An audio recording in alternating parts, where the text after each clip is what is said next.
जय झूलेलाल सबनी के। आज ये 35 है, यानी आज 35वां दिन है और अब हम मंदिर पहुंच चुके हैं। तो चलिए हम आपको मंदिर के दर्शन करवाते हैं। तो ये थे भराड़ा साहब के आज के दर्शन और अब सिंधी छेज सुनिएगा।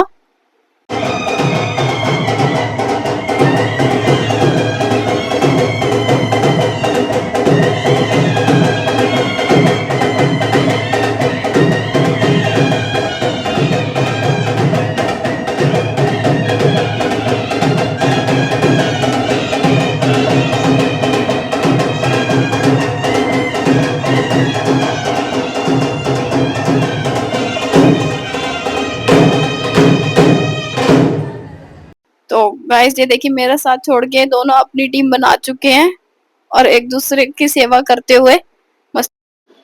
तो गाइस आज के ब्लॉग की एंडिंग दक्ष करेगा। गाइस ये लोग जा रहे हैं घर, इनके चैनल को सब्सक्राइब, लाइक और फॉलो करो। Thank you.